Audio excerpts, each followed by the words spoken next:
Bonjour à toutes et à tous. Je pense qu'il est temps de démarrer ce French Tug, numéro 5. On est ravis de vous accueillir une nouvelle fois, cette année pour notre, Tableau User Group francophone. Aujourd'hui, je suis accompagné de Simon Jahan à l'animation, de Tristan Guilvin également qui vient de nous rejoindre. Et nous avons 2 speakers qui sont Nathalie Richer et Radoslav Ilchev qui vont nous parler du coup d'accélérateur et de performance dans Tableau. Effectivement, donc ce French Tug que vous avez déjà peut-être suivi dans les 4 précédentes éditions, qui a pour but de s'adresser à toute la communauté francophone Tableau, pour permettre, à chacun de découvrir des nouvelles fonctionnalités, découvrir, des nouvelles façons d'utiliser Tableau, ou encore les bonnes pratiques, qui sont partagées donc, au travers donc de ces différents partages de connaissances, interventions des experts et qui permettent finalement à chacun de progresser. Alors le French Tech, comme on le disait, c'est tout un ensemble d'événements. On essaie d'être assez actif, d'être présent maintenant quasiment une fois par mois. On recueillera d'ailleurs certainement vos feedbacks à la fin de l'année pour faire un bilan et pour prévoir nos actions sur l'année prochaine. En attendant, restez informés. Vous avez ici 2 liens. Vous pouvez nous trouver donc sur la plateforme dédiée Tableau Bévi qui permet de nous rejoindre et d'être notifié à chaque fois qu'on publie des nouveaux événements. Vous pouvez aussi nous suivre sur LinkedIn avec nos différents profils personnels et sur Twitter sur le French Tech. Vous pouvez également, je me permets de rajouter, nous suivre sur, le YouTube, le French Tug, pour pouvoir, voir les rediffusions des événements précédents. Donc nos, les organisateurs de ce French Tug sont donc Maxime Beau qui vient de vous faire les présentations, freelancer et Tableau ambassadeur, depuis peu. Tristan Guilvin qui nous a rejoint tout à l'heure, freelancer et Tableau visionary. On est également accompagné d'Annabelle Rincon qui nous a aidé à lancer le TUG qui est Head of Center of Excellence chez Montobel et Tableau Visionary et de Simon Jahan qui vient tout juste de terminer sa phrase, qui est Data Analyst chez ActiveVision et expert Tableau. Donc, nos speakers d'aujourd'hui sont donc Nathalie Richer et Radoslav Ilchev, comme nous l'a présenté tout à l'heure Maxime. Donc, Nathalie Richer qui va commencer, qui est tableau développeuse freelance et qui va nous parler des accélérateurs aujourd'hui. Nathalie, on te laisse la parole.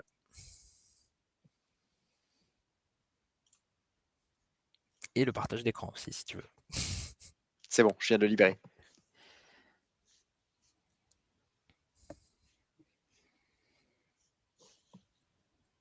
Alors, par contre, on ne t'entend pas. Ok. C'est mieux comme ça? Parfait. Ouais, c'est bon. Ah, superbe. Alors, c'est parti. Partage d'écran. Le voici. C'est tout bon. C'est tout bon pour vous? Ok. Eh bien, merci tout d'abord pour cette invitation. Je suis ravie d'être avec vous aujourd'hui pour parler des accélérateurs et donc des accélérateurs tableau, des accélérateurs de tableau de bord et de se poser la question est-ce qu'on peut accélérer avec ces accélérateurs et comment ça se passe? Donc, ce que je vais vous dire aujourd'hui, on va partir un petit peu de discuter un petit peu de l'évolution de ces accélérateurs et comment on les utilise, ce que j'en pense parfois et mon expérience surtout avec ces accélérateurs. Et puis, après je vous ferai une petite démo et puis je vous donnerai, des petites nouvelles toutes fraîches, sur ces accélérateurs. Donc je me représente, donc voilà, Nathalie Richer, je suis tableau développeur et tableau ambassadeur également depuis peu. Je suis, l'heureuse maman de 3 chouettes garçons et je vis un petit peu ici, là et puis surtout j'adore Tableau et donc je suis vraiment ravie d'être là aujourd'hui pour vous parler de Tableau. Donc ces accélérateurs, c'est quoi? On est vraiment dans un mode de dashboard qui sont, prêts à l'en-bas. Donc on peut considérer ça comme des templates, hein, qui sont, dédiés soit sur un secteur, une application spécifique, hem et ils ont une nature à être un peu en mode plug and play, d'accord? Donc on peut facilement, intégrer ces données sur ces dashboards. La troisième chose, c'est qu'aujourd'hui, on se rend compte que ces accélérateurs, constituent en fait une très grosse librairie et ils sont réalisés donc par Tableau et les partenaires Tableau. D'accord? Donc on va passer un petit peu sur toutes ces étapes, la fonction template, la fonction plug and play et la librairie pour le moment. Donc ici, ces templates, donc ici, on a à ce jour, 420 accélérateurs tableaux, hein, qui sont disponibles en différentes langues, différents, secteurs d'activité, différents services, différents types d'applications pour les entreprises et ils sont en mode plug and play.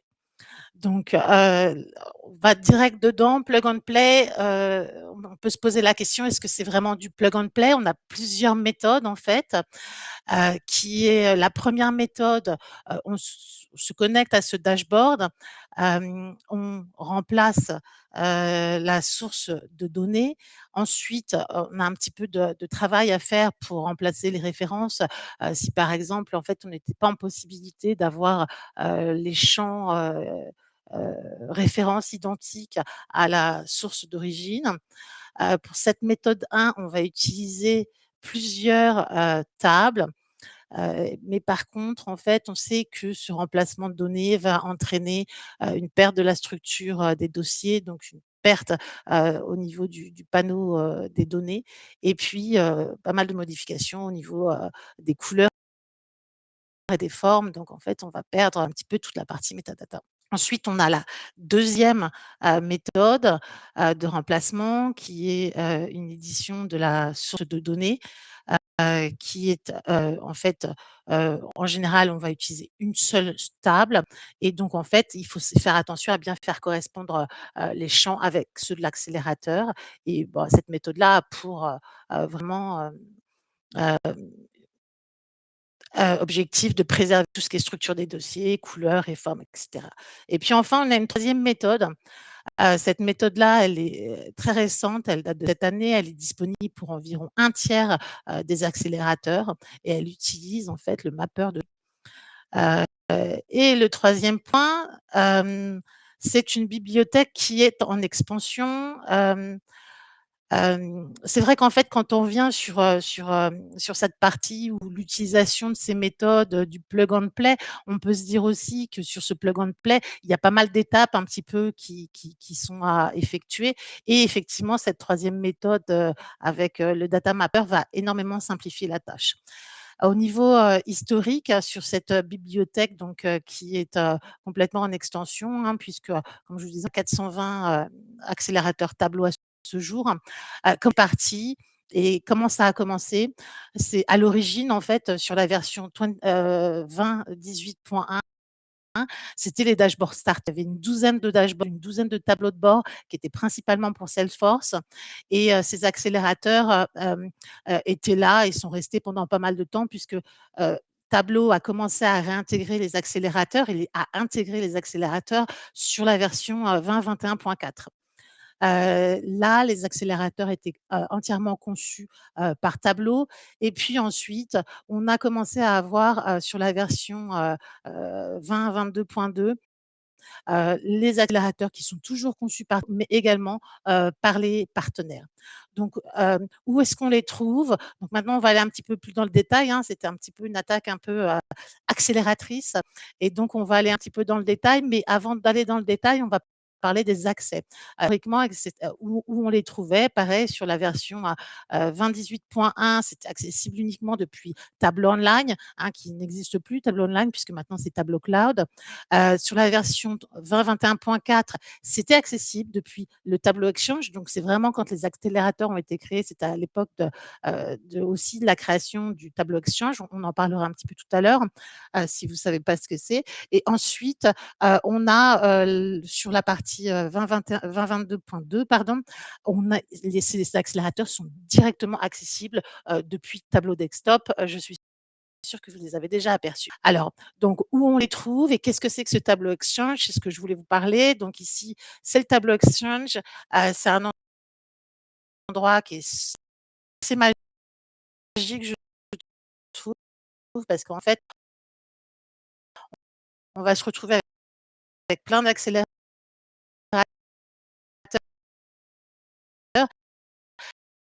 mais aussi tout ce qui est dashboard extension. Et sur les connecteurs, ça fonctionne assez vite. Donc, on va retrouver tous les connecteurs, d'accord, et toutes les extensions.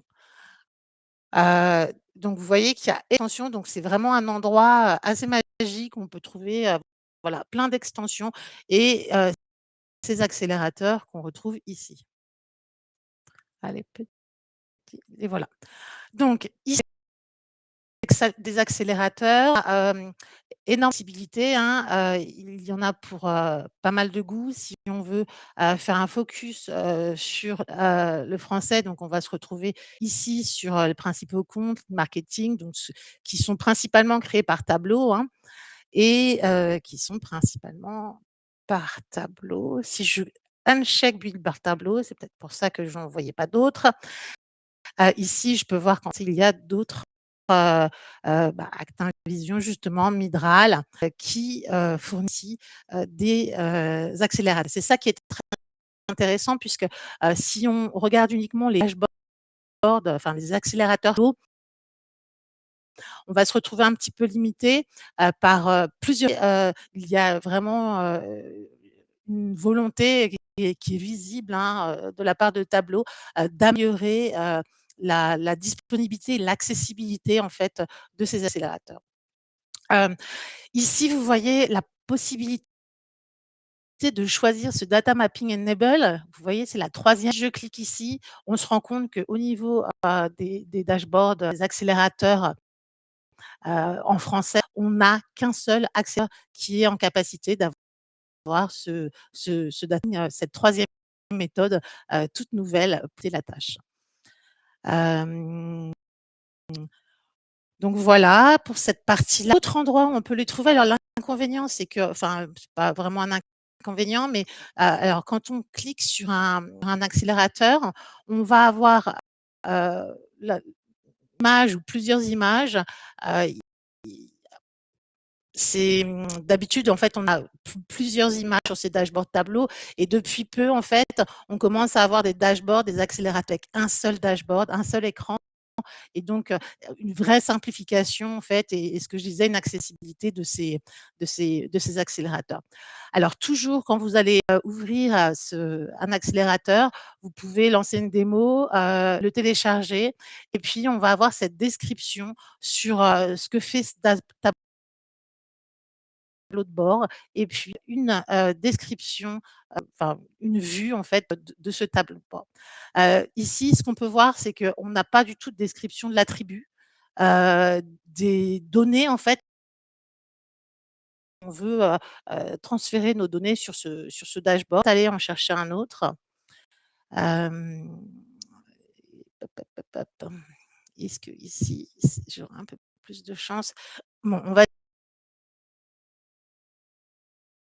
comme ça, donc du coup, je vais aller sur des accélérateurs, en anglais et le premier, on va pas aller loin et donc ici, vous voyez, on va avoir une description en fait, de faire l'accélérateur, une démo en vidéo. Les questions en fait, auxquelles vous pourrez répondre avec donc, en mesure donc rapidement de donner des insights, des informations en fait, assez rapides sur nos données et les KPI, les indicateurs qui seront utilisés et puis ici, une liste en fait et le type de données, des champs, qui nous seront des données qui nous seront nécessaires en fait pour, mettre les données à l'intérieur. Alors, donc on comprend assez vite qu'en fait on n'a pas forcément, ces noms de champs, qu'on a forcément la totalité de ces données, dans nos propres data sources et donc, on peut être parfois limité et donc ici, la description du dashboard. Alors, la difficulté ici, quand on arrive dans l'accélérateur, c'est qu'on ne les voit pas forcément, il faut cliquer, ils sont en bas et cetera. Donc, moi, ce que je vous il y a une autre solution, c'est d'aller aussi sur, Tableau public, donc, sur le compte Tableau Accélérateur, hein. Il y a quand même 2 000 followers sur ce compte et donc, là, vous pouvez avoir, les vignettes, en fait, des tableaux accélérateurs qui sont disponibles. Alors, vous n'aurez pas la sélection de la langue, du data mapper et cetera, mais bon, vous avez un bon visuel, sur ce qui se passe, et sur, ces, accélérateurs. D'accord? Alors, de mon côté, je trouve qu'il y a beaucoup il y a beaucoup de pros, il y a beaucoup de cons et il y a beaucoup de confusion dans l'utilisation de ces accélérateurs et puis, bah, je vais vous expliquer pourquoi je le pense mais je trouve en dehors de ça que, peut-être que c'est un petit peu, que que que ces informations que je vais vous donner, seront très vite périmées. Voilà. Ici, on peut se poser la question de l'accélérateur. Effectivement, il y a une petite confusion parce que, bah, ça s'appelle accélérateur, mais bon, il y a beaucoup de gens on me dit souvent: «C'est quoi un accélérateur?» mais il y a le bouton accélérer que vous pouvez aussi trouver, le sur votre serveur. Vous voyez ce petit bouton ici, quand on vient passer dessus, il va accélérer aussi. Donc en fait, quelle est l'accélération? C'est ça, c'est celui-ci, c'est le template. Donc voilà, il y a un petit peu, pour moi, je trouve, un petit peu de confusion à ce niveau-là. Aussi au niveau de la simplicité et de l'accessibilité, hein, ce que je disais de ces accélérateurs, puisqu'en fait, on va se retrouver avec des accélérateurs qui ont, plus de 10 champs calculés par indicateur, qui ont, une quantité impressionnante de champs calculés basés sur une douzaine de champs sources. On va se retrouver aussi, enfin, j'en ai vu avec plus de 500 par exemple, et puis, énormément de paramètres. Hem et il faut faire attention aux champs statiques à l'intérieur. Donc en fait, quand on a 12, je sais pas, une dizaine de champs, sources et qu'on se retrouve avec, 500 champs, calculés, dans son dashboard pour aller trouver, la petite bête ou ce qui se passe à l'intérieur, c'est pas très, très simple. Donc ça nécessite vraiment, un reverse engineering, hein et puis, bah, ça donne l'effet un peu de boîte opaque, et on ne sait pas un peu, ce qu'on va trouver à l'intérieur. C'est pas facile d'arriver sur le dashboard de quelqu'un d'autre, mais là, particulièrement pas simple. Mais j'ai vu, une belle évolution de ces accélérateurs, hein, dans le temps et donc je pense qu'on est bien on est sur la Tableau est sur la bonne voie pour la création de ces utilisateurs de ces accélérateurs, pardon.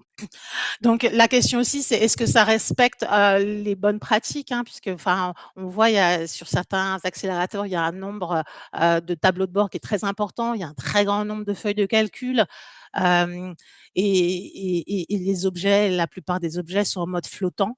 Je vous montre ici. Là, c'était, l'ancienne version du Corporate Finance, accélérateur. Donc on avait, ouais, quelques dashboards et là, on en a encore plus et la différence, en fait, par exemple, c'est que, par exemple, sur celui-ci, on arrive, si mes souvenirs sont bons, à, 78 feuilles de calcul et ici, on arrive à 277 feuilles de calcul. Donc voilà, on peut quand même se poser quelques petites questions. Après, on n'est pas obligé de tout prendre, on peut faire son tri. Mais qu'est-ce qu'on fait des champs qui sont pas utilisés? Donc, il faut bien penser à les supprimer, hein, si on va pas les utiliser. Mais, voilà. Ici, ce que j'apprécie beaucoup, en fait, dans les accélérateurs de mon côté, premièrement, c'est souvent, vous allez voir que le titre des graphes est souvent sous forme de questions. Donc, ça apporte du contexte immédiatement sur ce qu'on peut faire et les questions auxquelles on peut répondre avec, les graphiques qui sont proposés. Hem, la couleur, vous avez vu juste avant quand je vous montrais sur la page, tableau accélérateur, de tableau public, on a vu en fait vraiment, une homogénéité d'utilisation des couleurs. On a 3 couleurs principales, hein, pour les indicateurs, et les couleurs associées, sont souvent associées en fait, aux valeurs, voilà, c'est celui-ci, hein, que je vous montrais tout à l'heure. On a vraiment, une homogénéité de tous ces accélérateurs et en fait, ça aide parce que quand on en a vu un, même s'ils sont complexes, on peut se dire que les autres vont fonctionner de la même façon et donc la plus grosse partie est lorsqu'on est face à face avec le premier et puis après, bah, ça se fait, plus gentiment, on va dire. Hem Ce que j'apprécie aussi, c'est la présence des filtres, les filtres et le comportement des filtres sont identiques. On a aussi des espaces qui sont dédiés, pour, customiser et ajouter des filtres supplémentaires, si on a besoin. Ils sont déjà positionnés. On n'a pas de filtre d'action. Donc, là, c'était un vrai soulagement, quand j'ai ouvert mes premiers accélérateurs, parce que je me suis dit: «Si je dois faire du rétro-engineering aussi sur les actions, je suis pas sortie». Donc pas d'interactivité à l'exception des filtres et des navigations. Ça, je vais parler de ça sur les dashboards tableaux, pas les plus récents, d'accord? Maintenant, en fait, sur les plus récents, on a vraiment une belle simplification et les je vais dire l'interactivité, ça va être plutôt des boutons de navigation. Après, ce n'est pas le cas pour les, hem, pour les accélérateurs des partenaires tableaux, qui sont pensés, de manière différente. Hem Donc, comme je vous disais, d'être assuré, c'est d'avoir aussi, voilà, toute cette organisation des données sous forme de dossier. Quand on en a vu un, c'est plus facile d'aller voir l'autre parce que c'est tout un enchaînement et on comprend comment ça fonctionne. Donc on a un dossier par indicateur et puis, chaque calcul est recréé pour chaque indicateur. Alors l'avantage, je vous avoue, c'est la présence, voilà, de tous ces champs calculés qui sont complexes, les LOD, les year over year, les year to date, les months to date. Et donc ça, c'est un vrai soulagement de les avoir et de pas avoir à les penser à nouveau. Donc, voilà, il y a des points positifs, qui sont également présents sur ces accélérateurs. Alors, je vais vous parler, de mon expérience avec ces accélérateurs.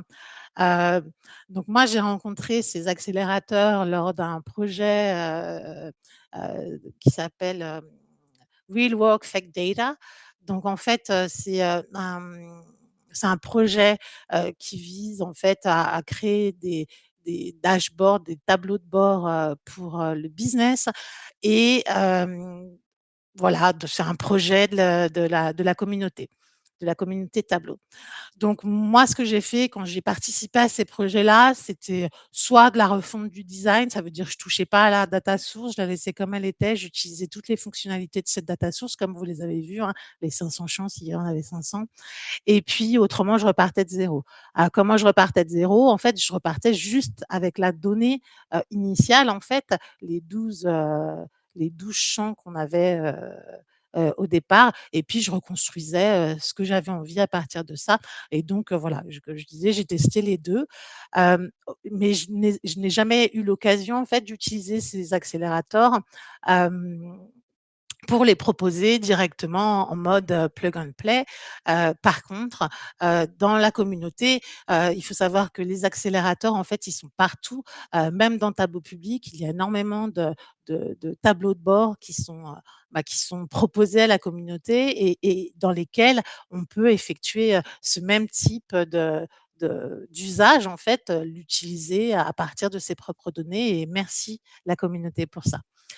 Hem Ce que j'aime aussi, c'est les données. Forcément, on a une accessibilité à des données qui sont fictives, qui nous permettent en fait de tester plusieurs types de données, de créer des démos et puis, aussi de s'amuser avec ces données-là. Et puis, mon expérience aussi a été beaucoup de crash tests, hein, puisque le changement de la data source, pour les gros, dashboards, les gros tableaux de bord a été souvent, couronné par, un crash de tableau. Mais voilà, ça arrive et donc, ça m'est arrivé avec les méthodes manuelles exclusivement. À l'époque, je n'avais pas eu l'occasion d'utiliser le data mapper donc, à tester. Si quelqu'un a l'expérience, je serais ravie de l'entendre. Voilà. Hem Je vais vous montrer des exemples de ce que j'ai fait, en fait, avec ces accélérateurs, et je remercie, Anatan, Yongparin qui est intervenu, la semaine dernière, sur le French Tug, pour, expliquer qu'en fait les dashboards, qu'on avait créés, il fallait pas les laisser dans un coin, il fallait les réutiliser, les proposer, donc c'est ce que je fais aujourd'hui. Merci Anatan. Donc ici, c'était un dashboard sur les sales, hein, donc vous pouvez retrouver cet accélérateur. Alors ici, c'est cet accélérateur, hein, et bien sûr, Hop, cet accélérateur-là qu'il est avec l'original version sur l'exchange tableau.com, product 527. Alors, je vous informe tout de suite, je suis pas sûre, comme ils ont les 6 derniers mois, ils ont énormément modifié ces tableaux de bord. Je suis pas sûre qu'ils soient toujours disponibles. Ceci dit, donc, je suis partie du dashboard. Vous voyez que j'ai gardé en fait les filtres d'origine. Hein, j'ai gardé les fonctionnalités et toute la table d'origine. Mais voilà, je me suis amusée un petit peu avec les données. Je me suis amusée à utiliser ces données et puis à tester des nouvelles choses. Et en fait, c'était ça mon objectif. Et donc, du coup, comme il a la même structure en fait que les templates dashboard, on peut toujours les utiliser. C'est pareil pour SAP.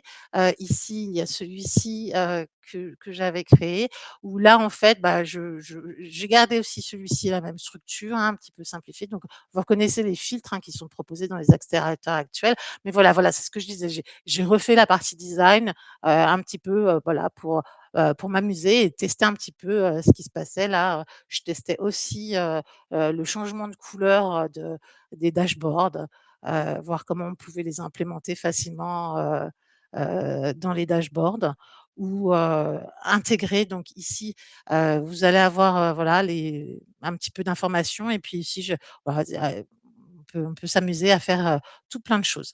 Ici, c'était un dashboard sur les ressources humaines. Donc pareil, hein, tout ça, ça vient où en fait, j'ai juste retravaillé le design. Ici, je suis repartie à zéro pour celui-ci parce que j'avais pas forcément envie de suivre les indicateurs qui étaient proposés. J'avais envie de faire les choses un petit peu différemment. Donc là, je suis repartie à zéro pour celui-ci. Et donc voilà, on peut ajouter ses propres insights et avoir des actions.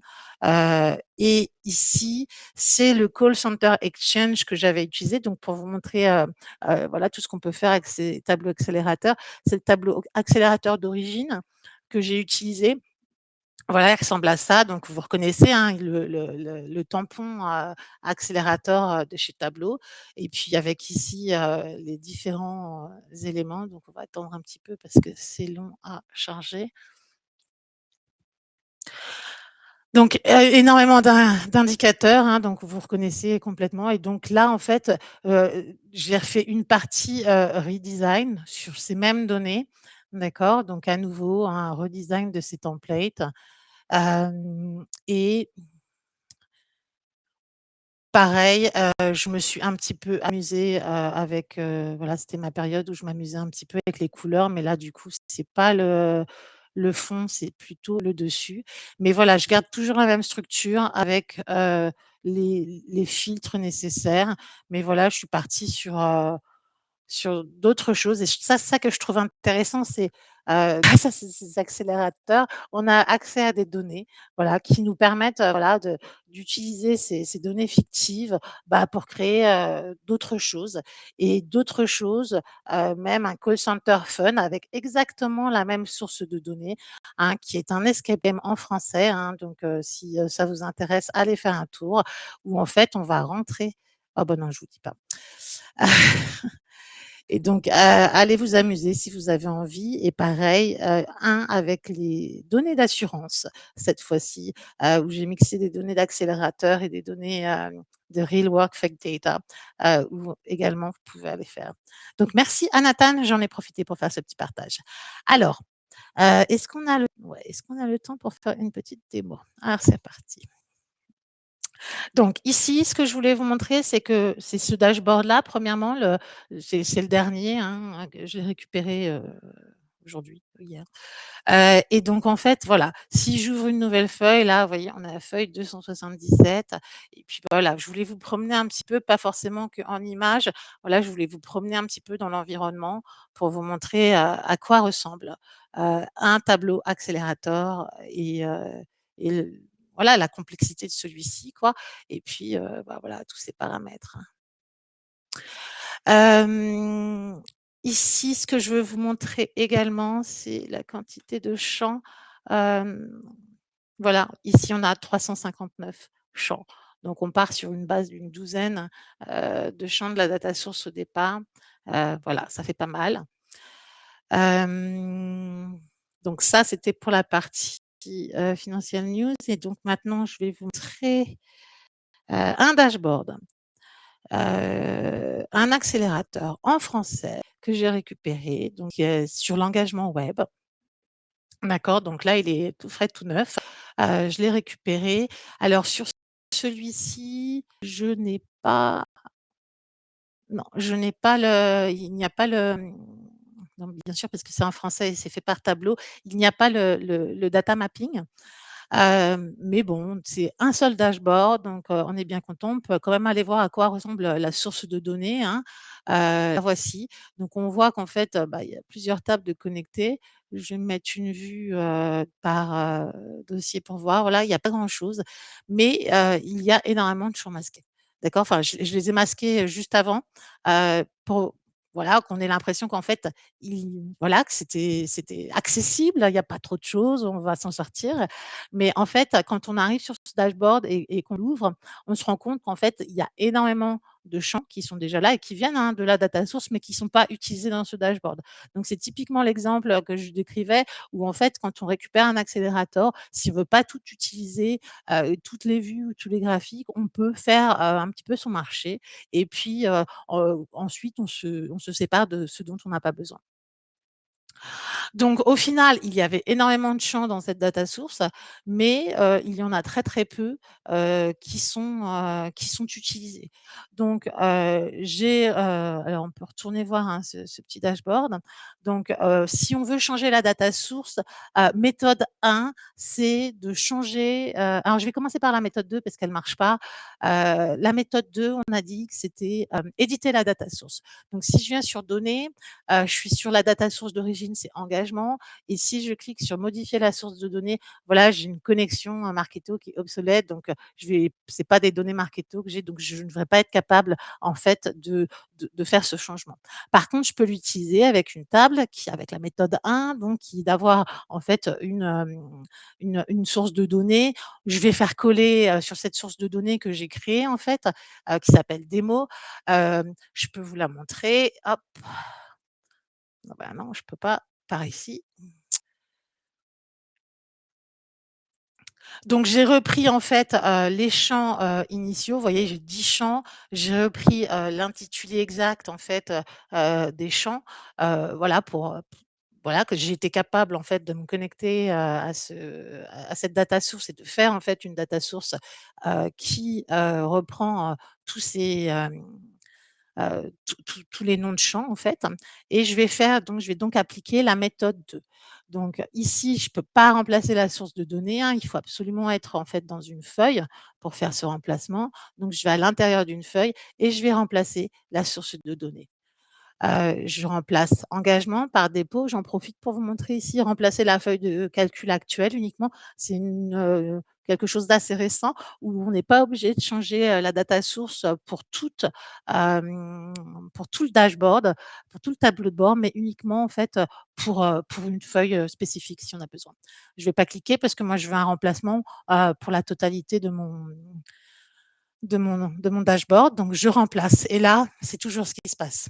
Panique et pourtant j'avais exactement, les mêmes noms de champs, j'ai fait attention et cetera et cetera. Donc voilà, on se retrouve avec un dashboard qui fonctionne pas, tout est parti, il y a plus rien qui fonctionne donc en fait, c'est ce que je vous disais, il va falloir, recoller les morceaux, donc ça se fait voilà sur un petit, dashboard avec peu de champs, ça se fait assez rapidement. On va remplacer les références, donc idée, hop, je remplace la référence, on y va. Heu, je suis désolée de vous faire subir ça. Edini, clic link. OK. Comme ça, en plus, je fais une pause, parole pour vous soulager les oreilles. Remplacer des page. Ça commence à aller mieux, d'accord. Il nous reste celui-ci, parce qu'en général, c'est toujours en cascade, hein, quand on remplace les champs, on va en remplacer quelques-uns, les sources et puis, tous les champs calculés, vont, à la suite, vont s'auto-réparer. Et voilà, donc Ça fonctionne. On a fait notre petit changement. Vous avez vu, ça n'a pas pris longtemps. C'était très, très rapide et donc j'en profite, voilà, pour dire que dans ce source de données, je remercie le French Tog pour l'invitation. On va voir le dashboard entier maintenant. Donc voilà, hein, ça tout a l'air de fonctionner, comme on attend. Ici, vous voyez, il y a des, actions de dashboard, hein, qu'il n'y avait pas, sur les précédents. C'est un accélérateur assez récent, et donc j'en profite pour remercier, Annabelle, Simon, Tristan et Maxime, pour l'organisation de ce TUG et pour, cette invitation.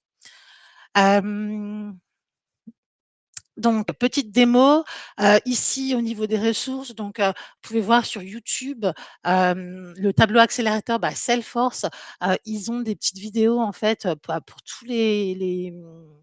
pour tous les dashboards, pour tous les accélérateurs, pardon. Et donc voilà, de plus en plus, hein, vous voyez, il y a vraiment une vraie évolution et vraiment une vraie volonté de faire évoluer ces accélérateurs dans la bonne direction. Donc on peut attendre que du bien de ces accélérateurs qui n'avaient pas à l'origine une très très bonne réputation. Donc bon espoir que ça aille dans la bonne direction. Au niveau des ressources, donc Tableau Team, hein, c'est une référence aussi également sur YouTube, où il explique et donne également son point de vue sur les accélérateurs. Et puis bien sûr, tout au niveau des ressources, vous trouvez énormément d'informations sur tableau.com, tableau accélérateur, et puis voilà les démos sur YouTube, etc. Donc en conclusion, on va utiliser quoi? Du prêt à l'emploi, des petits plats cuisiniers ou bien des plats mijotés, qui vont répondre à vos données, c'est-à-dire qui vont répondre à vos propres questions, qui vont utiliser vos données sans avoir à tout modifier derrière si vous n'avez pas la totalité des des champs, si vous n'avez pas besoin de ces indicateurs, et cetera. Et donc ça, c'est la question posée, entre, les accélérateurs et les dashboards, qui sont, conçus, à la demande en fonction d'un besoin, qui a été, testé par des utilisateurs, qui a été, conçu, au niveau de du template par des designers, des professionnels de l'UX heu, ou des ou des tableaux développeurs. Voilà. Dans tous les cas, heu, il y a une chose qui est possible de faire, c'est d'accélérer la cuisson. Alors on va voir des données toutes fraîches, avec une cuisson pour tous. Et donc, je vous disais un petit peu plus tôt qu'on avait, ce data mapper qui elle était un vraiment un outil, puissant justement pour, faciliter l'utilisation de ces accélérateurs sans avoir tous ces champs rouges, hein, qui vont apparaître. Et en fait, tout droit de Visite Berlin, je ne sais pas si vous voyez, mais voilà, j'ai mon petit t-shirt de Visite Berlin. J'ai assisté donc à un talk du professeur Klaus, Schultz, et donc le chef de la cuisine. Et donc Hem, il propose en fait, il explique en fait comment en fait en utilisant ces data mappers, il s'est rendu compte de la possibilité d'utiliser ces mappers pour tous les, donc ça c'est le tableau mapper en action, hein, mais il s'est rendu compte qu'en fait on pouvait utiliser, ces data mappers pour n'importe quel dashboard, même ceux que vous avez, chez vous. Et il explique tout ça ici, je vous laisse aller le découvrir, j'en dis pas plus. Hem Et puis voilà, je vous remercie. J'espère que vous avez appris un peu de choses et voilà. Ici, c'est le QR code pour accéder en fait à ce tableau de bord, donc qui a été conçu, dans Tableau Desktop et qui est disponible sur Tableau Public. Merci. Merci à toi Nathalie, c'était très, très intéressant comme sujet et comme présentation. C'était, vraiment sympa de pouvoir voir, les possibilités des accélérateurs.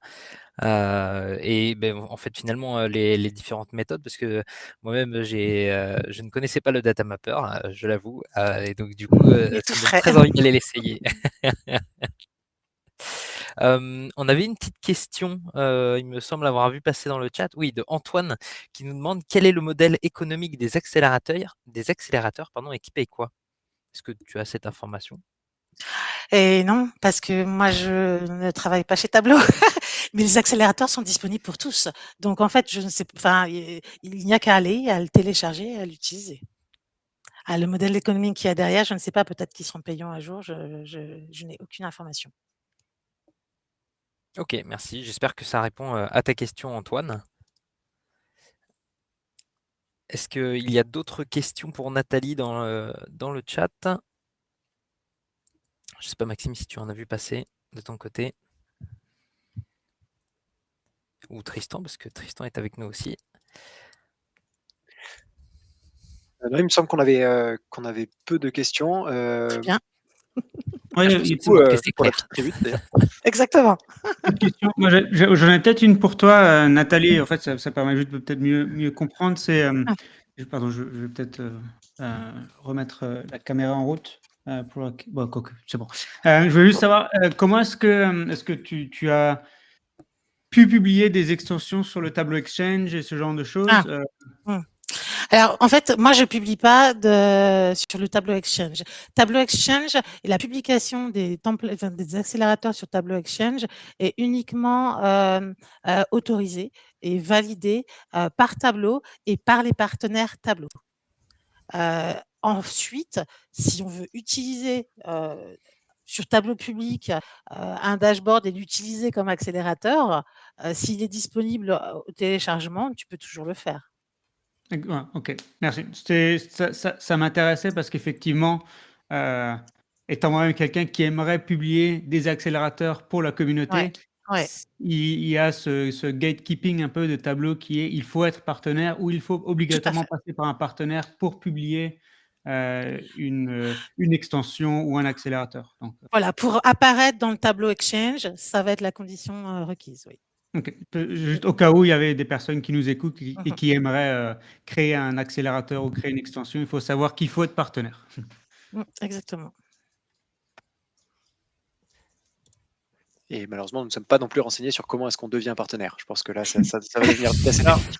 Je veux juste te dire, il y en a qui ont essayé et ils ont eu des problèmes. Ah, d'accord, ok.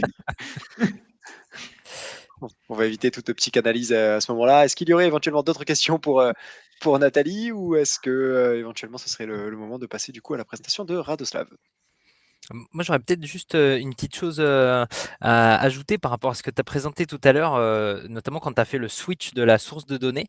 Tu avais dit que tu avais reconstruit le dataset donc finalement en rentrant les mêmes noms de champs, etc. Est-ce que, alors je ne sais pas si c'est possible, hein, j'ai pas testé de mon côté, mais dans les classeurs, généralement, on peut aller dans l'onglet analyser et afficher l'ensemble des données. Est-ce qu'on peut justement, par exemple, juste faire un copier-coller, un export finalement de ces données et s'appuyer dessus pour après venir peupler le dataset?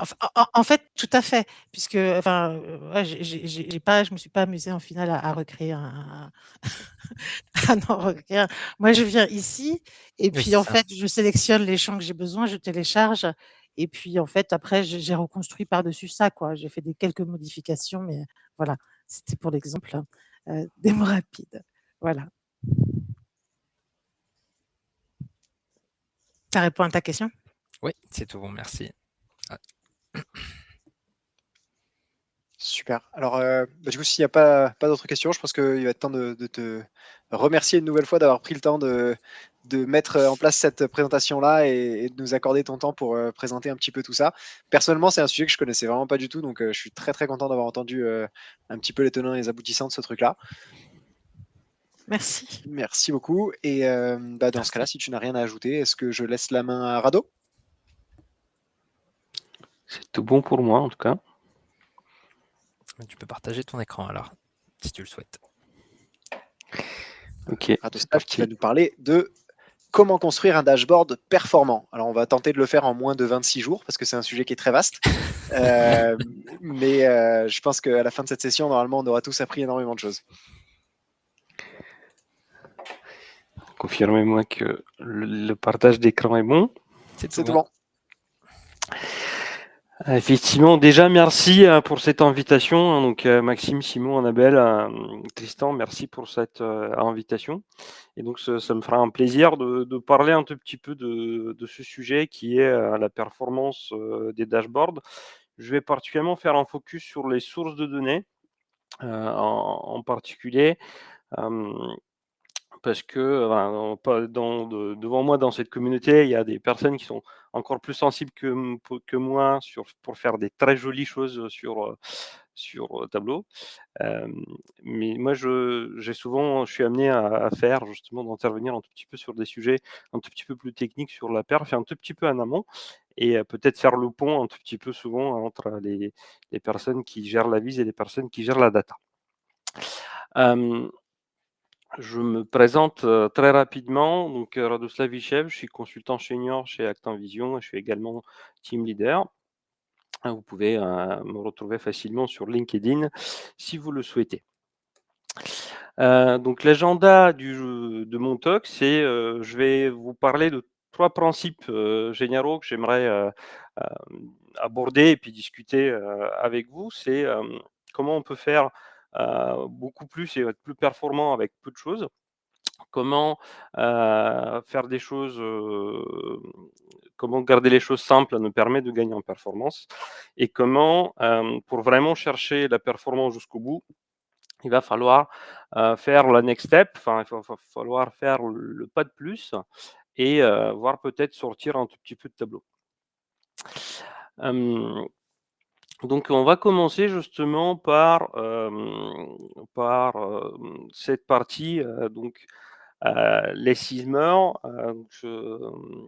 qui est qui est très évidente à comprendre, globalement. Donc citation de Ludwig Mies van der Rohe, donc qui s'applique en général aussi au design en général. C'est plus en fait, on augmente la complexité de la réalisation qu'on fait, donc dashboard ou classeur tableau, mais aussi de plein d'autres choses. Plus ça va impacter notre efficacité, notre performance. Tout simplement parce que si on fait un classeur avec 10 dashboards, avec énormément de vises, avec des sources de données très compliquées, c'est difficile à partir de là de construire quelque chose qui va être très performant. Donc on a un réel intérêt de garder en fait, de garder les choses, de réduire en fait au maximum notre complexité et puis pour chercher à faire des choses efficaces. Dans ce contexte-là, donc du coup, je vais vous donner quelques pistes, quelques idées pour travailler dans ce sens-là. Et l'élément clé, globalement, ça va être de limiter au maximum, tout simplement, les données lues. Toutes les données qui sont nécessaires, en fait, à construire notre dashboard, à se forcer un tout petit peu à travailler réellement qu'avec ce qui est nécessaire pour produire le résultat souhaité. Ce qui implique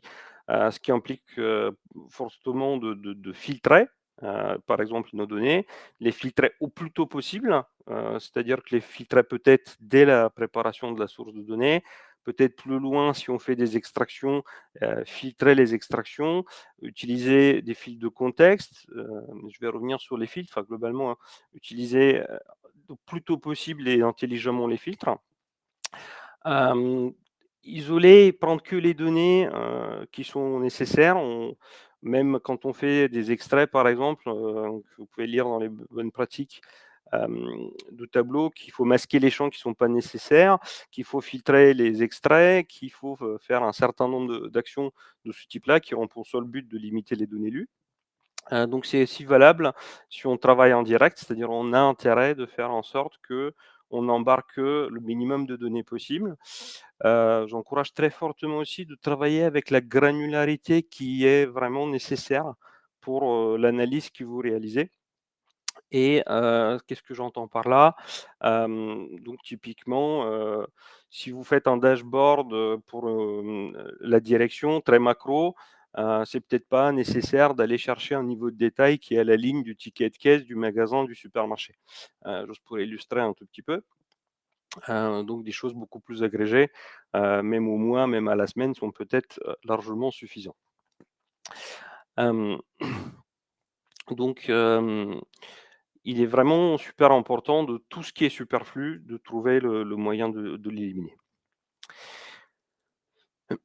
Deuxième sujet, que j'aimerais, évoquer avec vous, donc je vais aller un tout petit peu rapidement sur la théorie, au profit de faire un tout petit peu de pratique sur les sources de données. Je fais référence au petit smiley là que j'ai à l'écran pour dire, plus, donc notre analyse est simple et je vais vous expliquer ce que j'entends par simple, plus l'analyse est donc on a intérêt de garder nos analyses simples.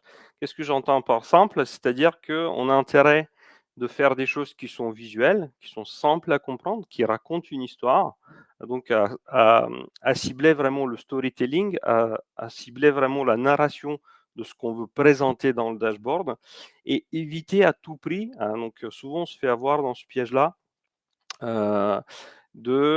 essayer de produire un pour-tout.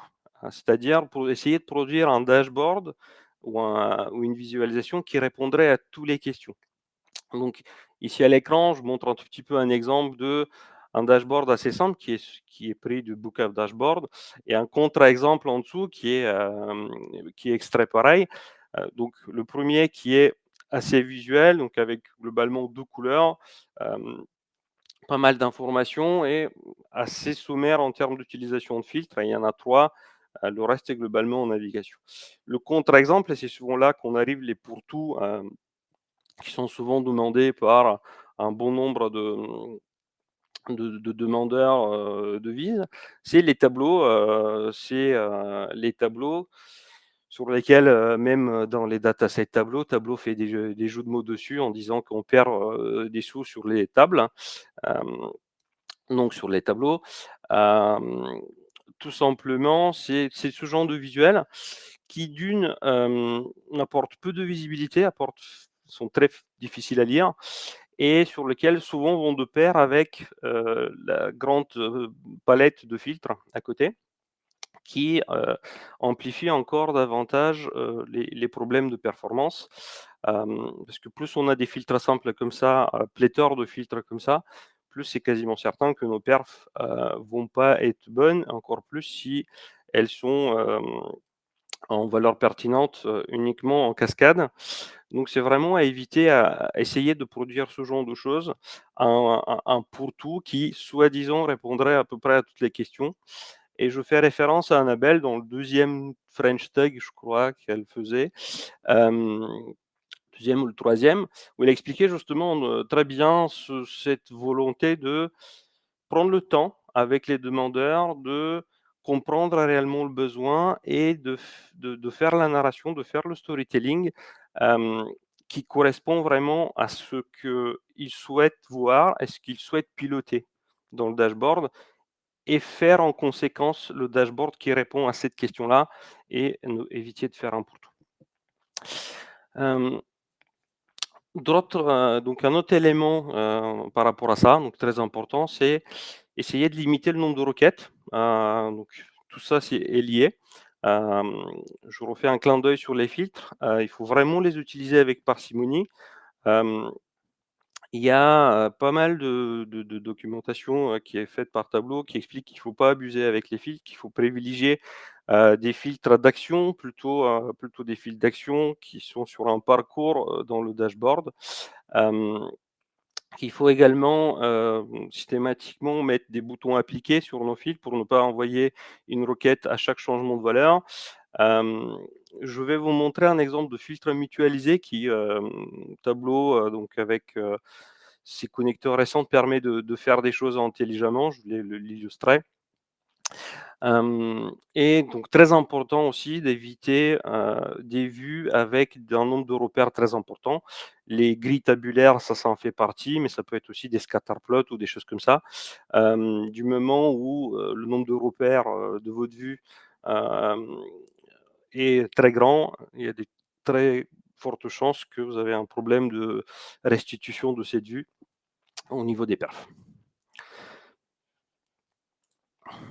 Donc Et pour arriver là où je vais surtout parler aujourd'hui, c'est j'aimerais revenir sur comment on fait en plus de donc là, je vous ai donné quelques pistes, quelques idées de réflexion de comment réduire le volume de données, comment filtrer, comment faire du visuel avec les dashboards.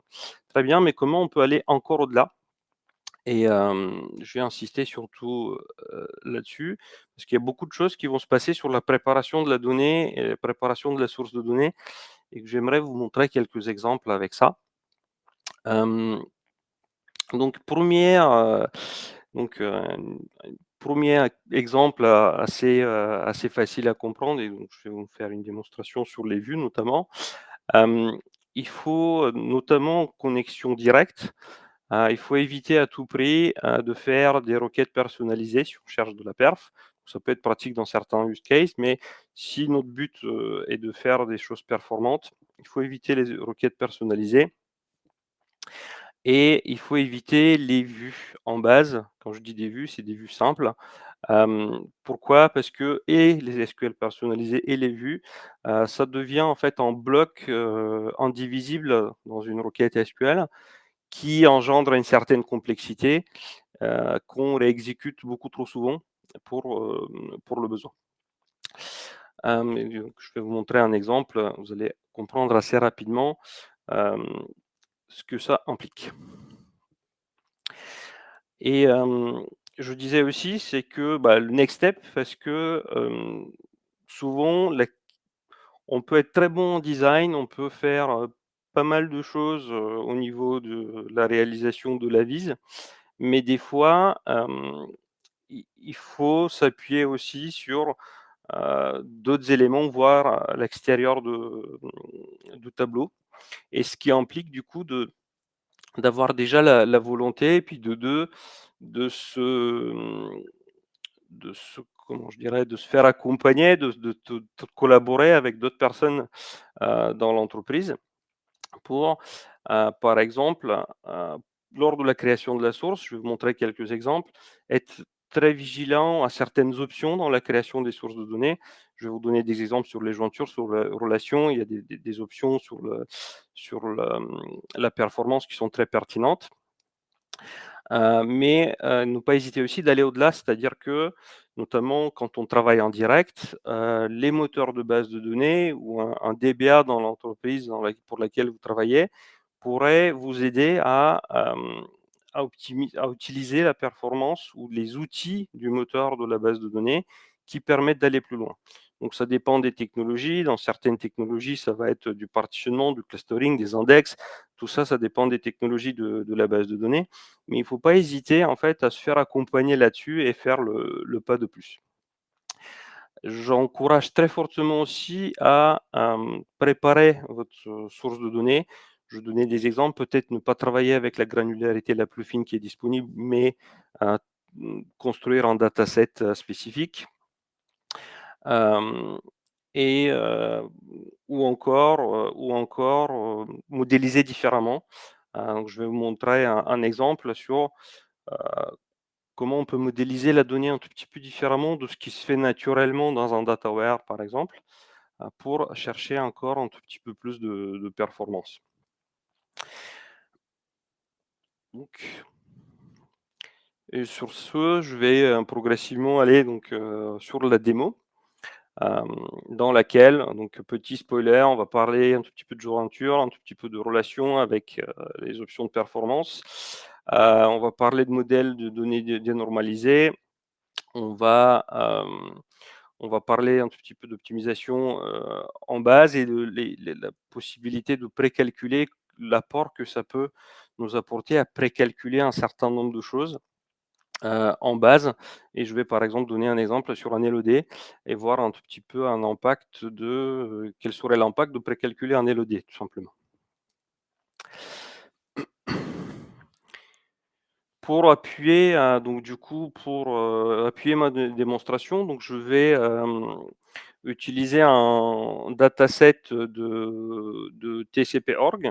TCP/org, c'est donc c'est une communauté qui est construite dans le but de faire justement des tests de performance cross-technologie.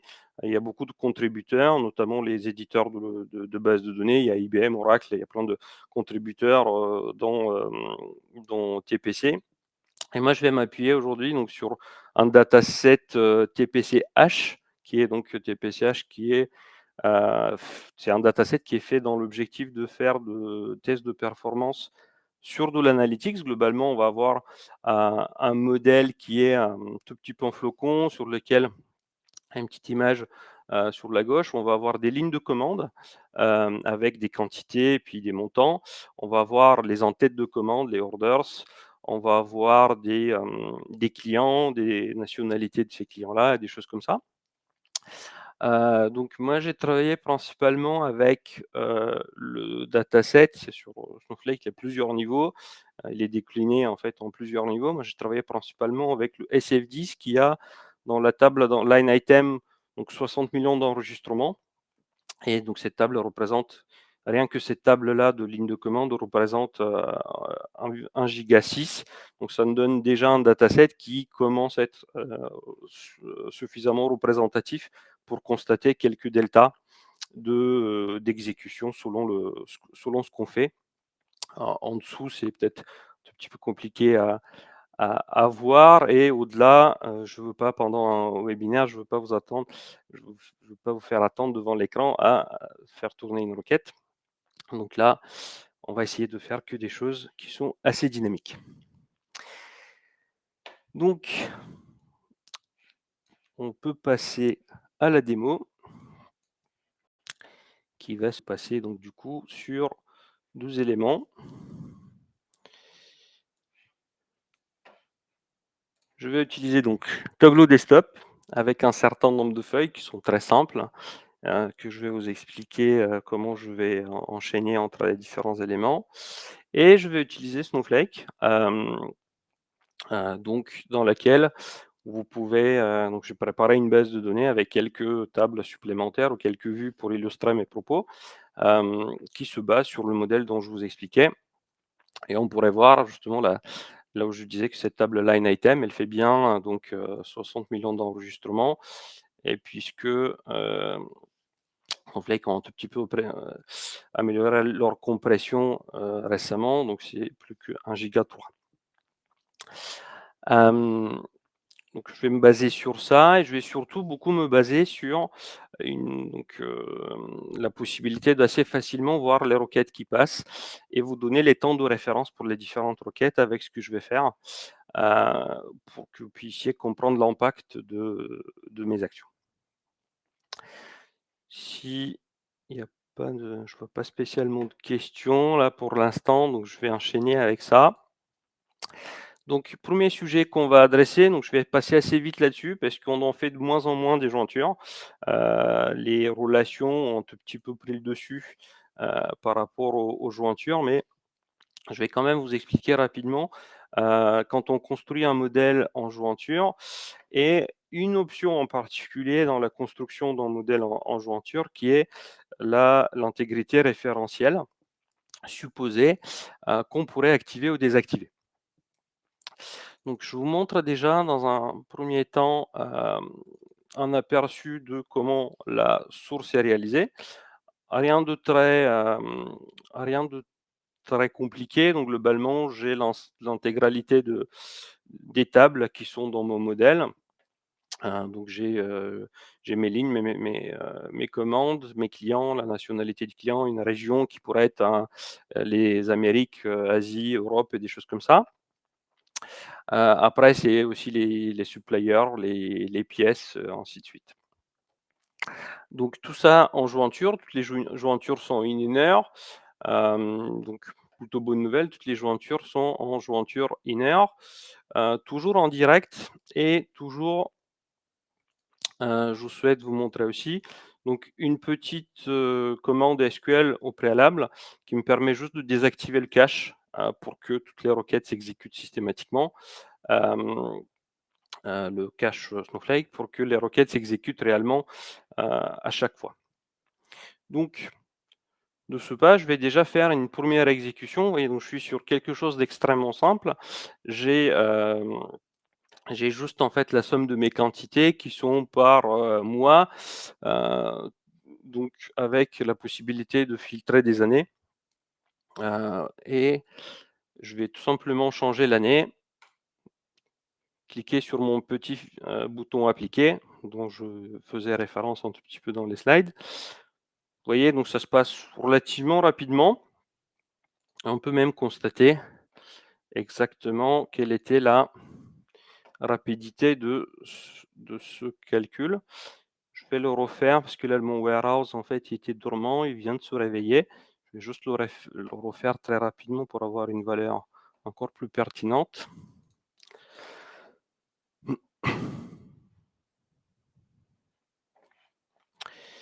Alors ça va être un tout petit peu plus pertinent comme temps de réponse. Donc là, globalement, je vais être à 4 secondes. Donc j'ai ma requête. Elle est là, on peut la voir. On peut voir, c'est bien la requête que je viens d'envoyer. Et comme je suis en jointure, et comme j'ai pas activé la fameuse option que je vais vous présenter tout à l'heure, qu'est-ce qui se passe? C'est Tableau a fait la jointure de toutes les tables que j'ai dans mon dataset, enfin dans ma source, a appliqué le filtre, a fait les agrégations que je lui ai demandé de faire. Jusque-là, rien de particulier. Comme cette requête-là a parcouru quand même un certain nombre d'enregistrements, donc beaucoup en conséquence.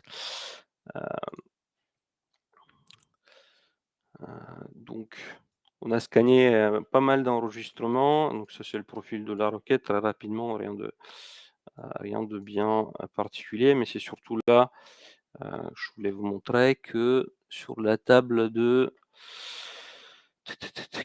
la line item, il est où? Hop. Donc sur cette table-là, on a scanné l'intégralité, globalement l'intégralité de la table. Donc c'est assez. Donc on va retenir ce temps de référence, donc assez lent, je dirais, sur ce mode de connexion, donc en jointure. Et la fameuse option magique, on l'active donc soit ici, vous faites clic droit, on a intégralité référentielle supposée. Donc il suffit juste de cliquer pour l'activer. Je vais refaire pour que vous voyez qu'en fait, il y a la petite coche qui apparaît devant. Ou encore, si vous êtes à l'intérieur dans l'édition de la source par le menu données, vous l'avez également, le même menu. Qu'est-ce que ça a comme effet? Donc intégralité référentielle supposée. Déjà, qu'est-ce que c'est une intégralité référentielle? Tout simplement, l'intégralité référentielle, si elle est valide, ça voudrait dire qu'il y a une correspondance parfaite entre la table à gauche et la table à droite, pour faire simple, et les ID correspondent. Et donc, ça voudrait dire que si l'intégralité référentielle est complète, potentiellement, on n'a pas besoin de faire les jointures sur tout le dataset. Et c'est exactement ce qu'on va demander à Tableau de faire quand on active cette option. C'est-à-dire qu'on va l'autoriser à ne pas faire toutes les jointures, mais faire les jointures que sur les tables qui sont nécessaires pour construire la vue. Donc on va l'autoriser. Ça suppose que du coup on connaît notre modèle et qu'on est sûr que l'intégralité référentielle est correcte et qu'on ne va pas avoir donc du coup, notamment, je vous encourage à, quand vous faites cette action-là, à vérifier que vos chiffres ne bougent pas, ou encore quand vous construisez votre source, de la construire à fur et à mesure et s'assurer que vous n'avez pas un problème de cardinalité qui pourrait apparaître en cours de la construction de la source. Donc là, on va continuer avec nos tests. On va prendre une autre année, pardon. On va faire appliquer. Donc là, c'était beaucoup trop rapide pour que je puisse le voir. Et on va aller voir un tout petit peu ce qui se passe côté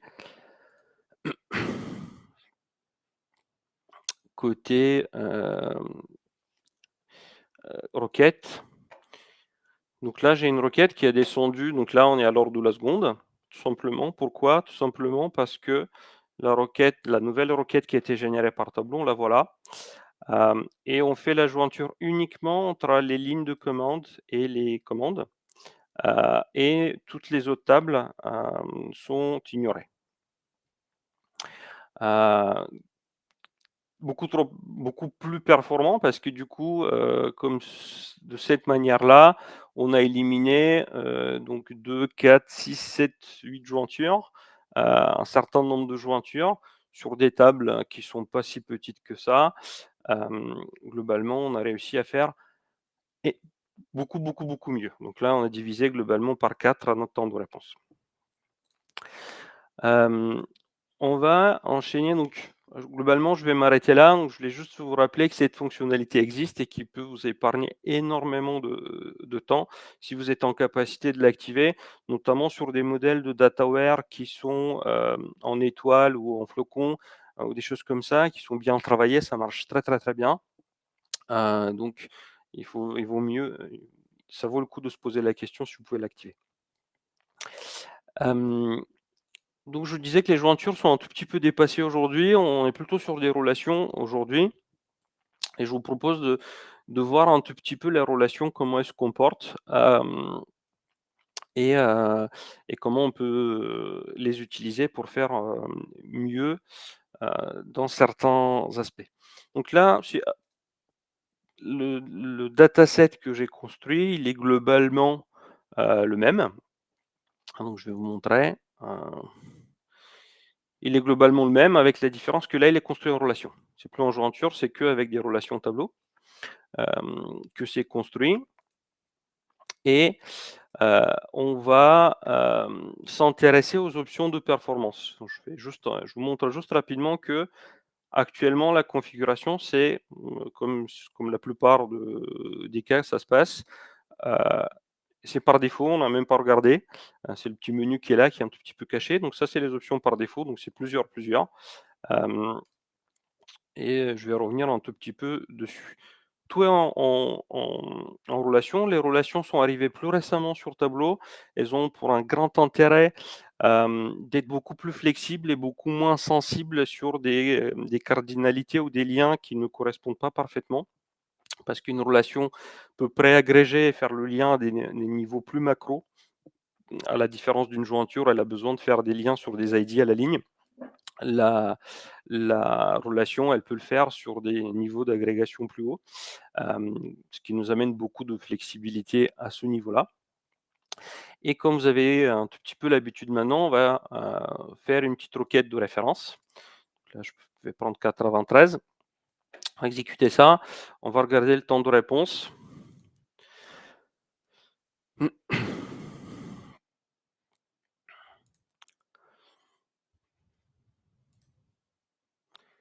Puisque maintenant je suis plus certain quelle est la dernière requête, je vais refaire. OK, top. Donc là, globalement, je vais être sur cette requête-là. Je suis à peu près à 2 secondes, donc on voit bien que, par rapport à la toute première où j'étais, en jointure, c'est beaucoup mieux. C'est un tout petit peu moins bien de la toute dernière avec l'intégralité référentielle. Donc je vais vous expliquer pourquoi et pourquoi on peut faire encore mieux. C'est tout simplement donc la requête qui est générée là, c'est tout simplement par le fonctionnement des relations. Si on ne paramètre pas les options de performance et si on dit qu'on peut avoir plusieurs occurrences à gauche, plusieurs occurrences à droite, c'est-à-dire que le lien qu'on fait, il ne se fait pas à la ligne, il faut préagréger, au préalable. On force du coup Tableau à générer une requête qui fait une agrégation sur la table à gauche, une agrégation sur la table de droite et fait la jointure après. Donc ce qu'on retrouve avec un premier group by, puis un deuxième group by ici, et puis la jointure qui est réalisée ici avec une sous-requête. Donc ça, c'est le fonctionnement par défaut des, des relations. Et autre chose qui est intéressante à voir, c'est que en termes de tables qui sont lues, en termes de jointure, naturellement, les relations vont travailler dans ce mode-là, c'est-à-dire qu'on va faire que les liens qui sont nécessaires pour construire la vue. Tous les autres liens, on ne va pas les faire. Donc ça, c'est un grand avantage parce que là, on va lire que line items et les ordres. C'est les seules 2 tables qu'on va lire. On va préagréger. Donc ça, c'est un très bon temps de référence que ça nous donne. Donc du coup, sans faire quelconque optimisation, on voit qu'on a des temps de réponse meilleurs avec les relations. Mais je vais vous montrer comment on peut faire on peut descendre en dessous de ça si on fait des choses, si on fait un tout petit peu le next step, ce genre de choses dont je parlais quand je disais le next step. C'est-à-dire que si on s'intéresse à cette option de performance ici, on peut faire en sorte que ça aille beaucoup mieux.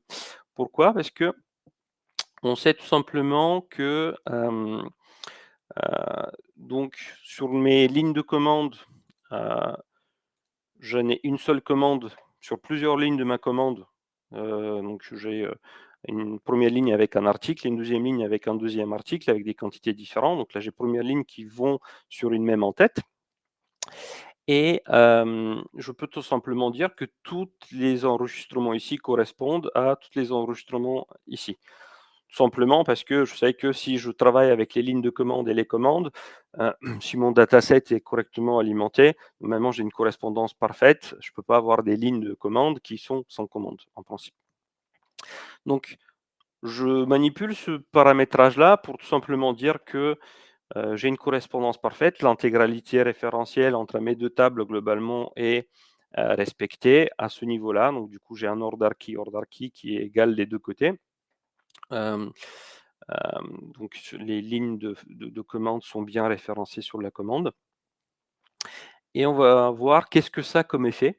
On va le constater tout de suite. Qu'est-ce que ça pourrait avoir comme effet si je fais mon modèle comme ceci. Donc là, je vais faire une première requête. Donc là, vous voyez, je descends plutôt à la seconde. 939 millisecondes. Je vais le refaire juste pour confirmer un tout petit peu ce qui se passe. Hop.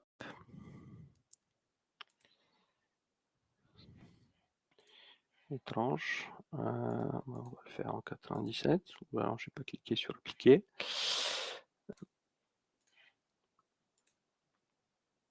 Ah, donc là, c'est bon, j'ai cliqué. Donc, c'est 97, c'est bien la dernière requête que j'ai envoyée. On va l'analyser très rapidement. Comme par hasard, donc j'ai perdu les group by supplémentaires. Et donc là, Tableau a généré une requête qui est beaucoup plus simple, qui est beaucoup plus performante, qui fait un inner join déjà, comparé à celle-ci. Donc,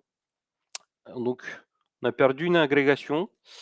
Ça fait un inner join et ça utilise que les deux tables.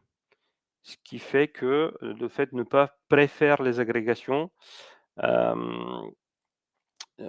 préalables avant la relation, ça nous amène énormément de temps de performance. Là, on le voit bien, on a divisé par 2 nos temps de réponse.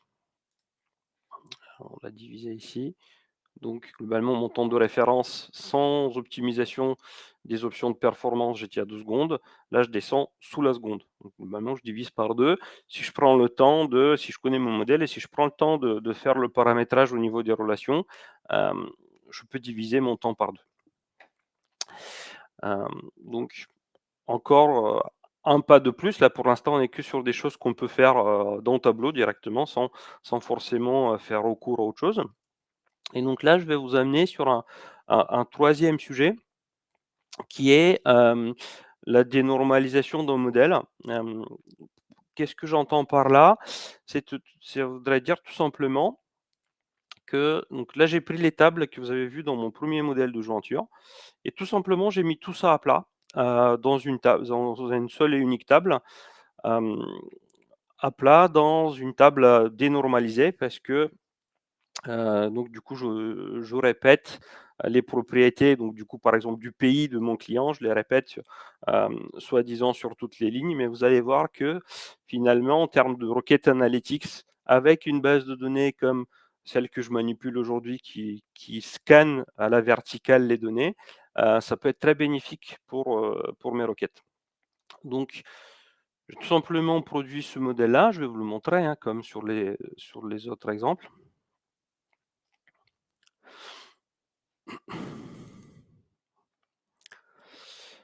Donc, comme vous pouvez le voir, j'ai une seule et unique table qui s'appelle CF10 dénormalisé, où globalement j'ai, comme vous pouvez le voir en fait, mon modèle il est assez long.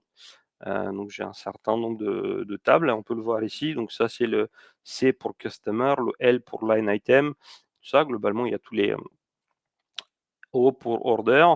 Globalement, toutes les tables ont été, mis l'une à côté de l'autre tout simplement sur un modèle dénormalisé. Ça peut paraître,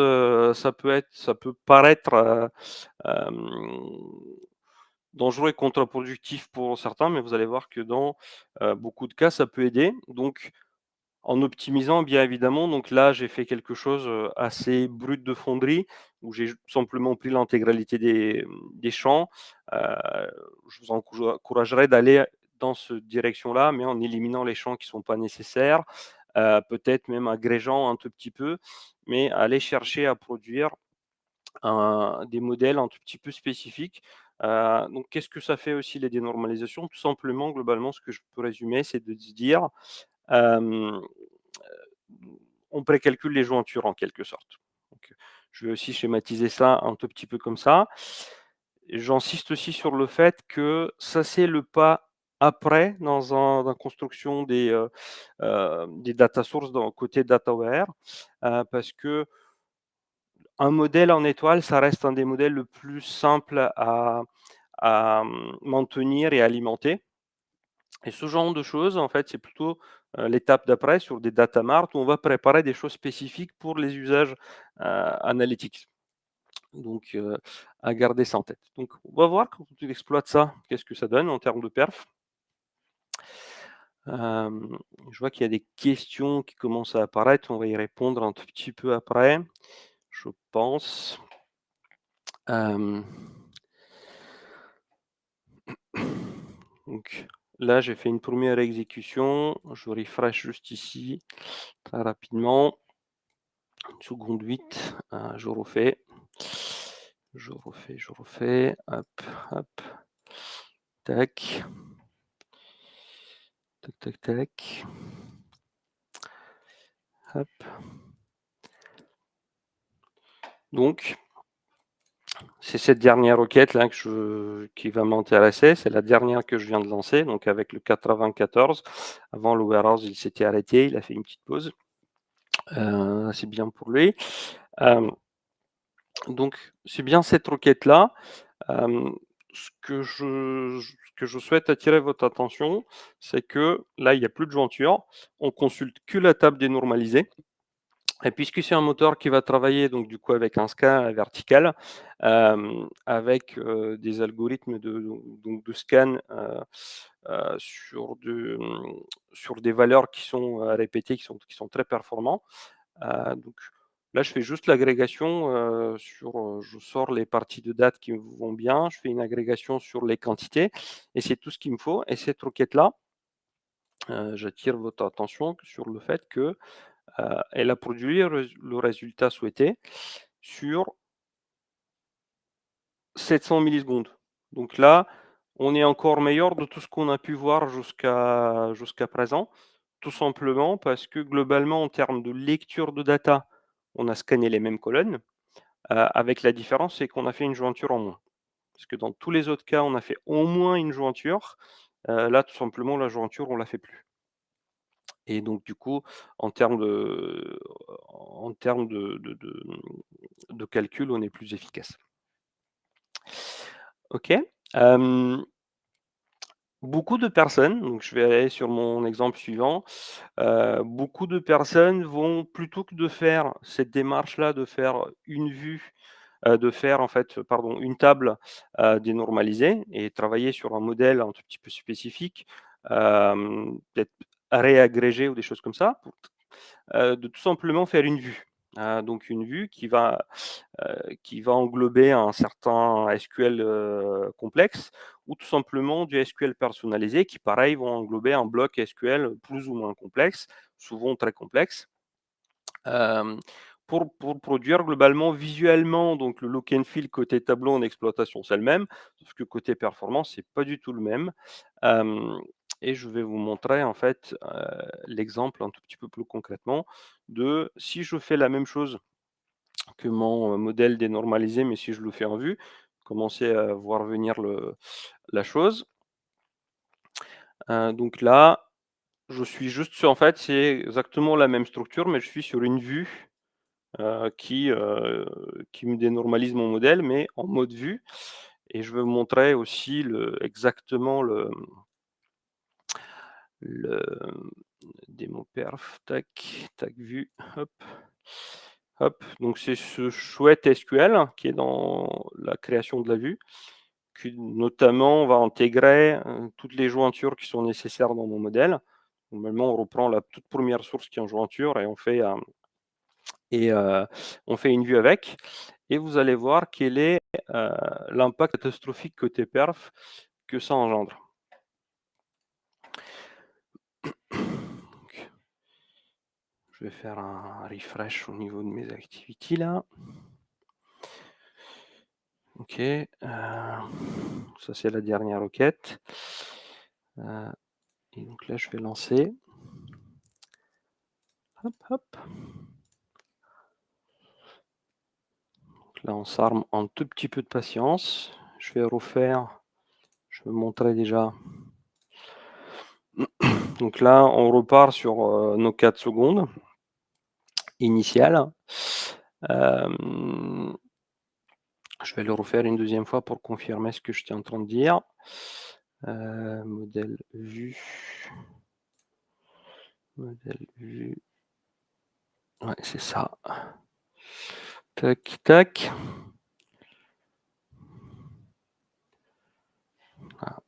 Hop. Donc voilà, globalement, on arrive sur des temps de réponse qui sont à 4 secondes. Visuellement, dans le tableau, on a l'impression que c'est la même chose. Par contre, côté exécution en base, c'est pas du tout la même chose. Et notamment quand on travaille sur une connexion live, faire une vue comme ça ou un SQL personnalisé comme ça, ça peut avoir des impacts très négatifs sur notre perf. Si vous voulez, je peux revenir à la fin sur et si on bosse en extrait, si on peut se l'autoriser. Si on bosse en extrait, peut-être, mais ça dépend des jeux de données, parce que typiquement sur des bases de données comme BigQuery ou Snowflake et des choses comme ça, je risque de fortement vous désencourager de faire des extraits. Donc, on va aller un tout petit peu plus loin. Je vous rassure, il y en a plus beaucoup encore. J'ai encore 2 petites choses à vous montrer, mais très intéressantes, je trouve. Donc là, on va parler du fameux LOD, du fameux calcul du LOD. On va voir un premier use case dans lequel on fait un calcul de part de marché. Donc, les graphiques, encore une fois, les graphiques que je vous montre, ils ne sont pas très très beaux, mais ils servent bien à illustrer ce qu'on veut et générer des requêtes qui sont assez simples à comprendre. Donc, je vais déjà vous montrer le calcul de part de marché, comment il est fait. Donc, c'est tout simplement donc, la somme de mes quantités vendues sur le total de mes quantités vendues par région et par année, parce que c'est ce que j'affiche. Donc du coup, globalement, donc je fais un graphe qui montre sur chaque année quelle est la participation de chaque pays dans ma région, quelle est la part de marché de chaque pays dans la région. Ok, et donc du coup, on va regarder la partie totale qui est en LOD fixe. Donc, mon dénominateur, là, pour le coup, c'était donc ce calcul donc en fixe, LOD fixe, sur l'année de ma commande et sur le nom de la région.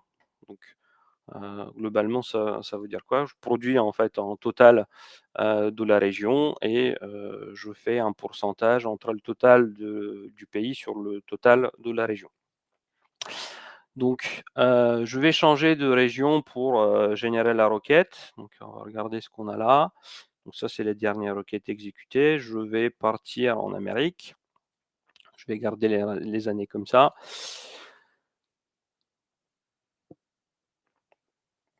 Donc, voilà, ça c'est calculé.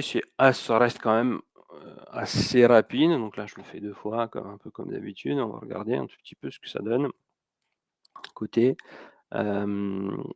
côté exécution de requête.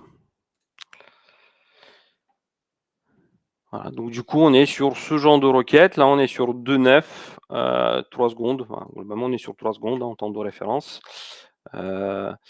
On retrouve bien les calculs temp pour ceux qui ont l'habitude un tout petit peu de faire ça. On retrouve bien les calculs temp calculation, quelque chose qui représente les LOD. Voilà. Donc, sympathique requête qui dure, donc, on avait dit à peu près 3 secondes. En amélioration de ce modèle-là, donc là, on est sur le modèle dénormalisé, hein, c'est plus ou moins le plus performant qu'on a vu jusqu'à présent. Donc, on n'a pas un souci côté modèle, c'est plutôt côté, il faut déjà faire le LOD côté tableau et puis faire le reste. Donc, on arrive sur la force du précalcul. Donc là, je vais vous proposer en fait de précalculer cette partie du dénominateur, donc du coup le total à région en base, au préalable, sur ce modèle-là. Tout simplement, qu'est-ce qu'on fait là-dessus? C'est qu'on reprend la table dénormalisée, rien de nouveau jusque-là. Et j'ai construit donc du coup une petite table au préalable qui fait exactement la même chose que le LOD, hein. J'ai l'année, j'ai la région et j'ai le total de cette région par année. Donc globalement, on a juste précalculé le LOD et on l'a mis en relation parce qu'en fait, on a besoin de le mettre en relation parce que on fait en fait, un lien qui est sur, l'année, de la commande et sur le nom de la région, qui sont, pas du tout donc du coup un niveau de granularité, qui correspond au niveau de la table dénormalisée. Voyons ce que ça donne du coup quand j'exploite, ce modèle-là, donc du coup sans le LOD, heu, où je vais, tout simplement faire, la part de marché.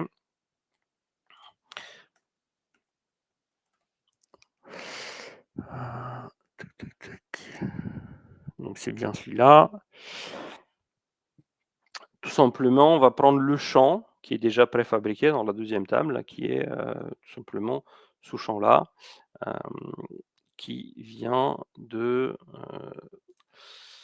ma deuxième table. Tout simplement, on prend ce champ-là pour faire mon dénominateur. Donc là, je vais remettre toutes les années et je disais, voilà, on va repartir en Amérique comme tout à l'heure. Et je vais faire une autre requête un tout petit peu en Europe pour avoir 2 temps de réponse, successives. Hop.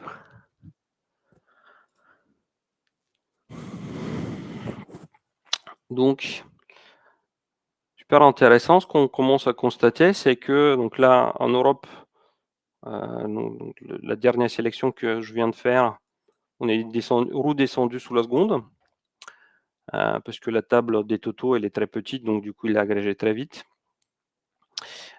Et donc ici, donc sur faire le matching des deux, donc on est descendu sur 1 seconde 6. Donc ça nous contribue quand même à aller beaucoup plus mieux que, globalement le temps de référence qu'on avait à l'instant, qui était à l'ordre de 3 secondes. Là, on est descendu plutôt, on s'approche d'1 seconde 5. On n'est pas, à diviser par 2, mais pas loin. Donc, dans cette réflexion-là, ce que je voulais dire, c'est que dans cette réflexion-là, faire un effort sur des choses à précalculer en amont dans la base, donc ça peut être comme ça, donc un LOD, mais ça peut avoir tout un tas de transcodage, des cases, ce qu'on voit souvent en fait dans les expressions, il y a beaucoup de cases, des choses comme ça. On essaye de redresser la donnée côté tableau, donc il faut le faire plutôt au préalable en base. Si vous êtes en capacité de préagréger, il faut faire ça. Ce genre de choses.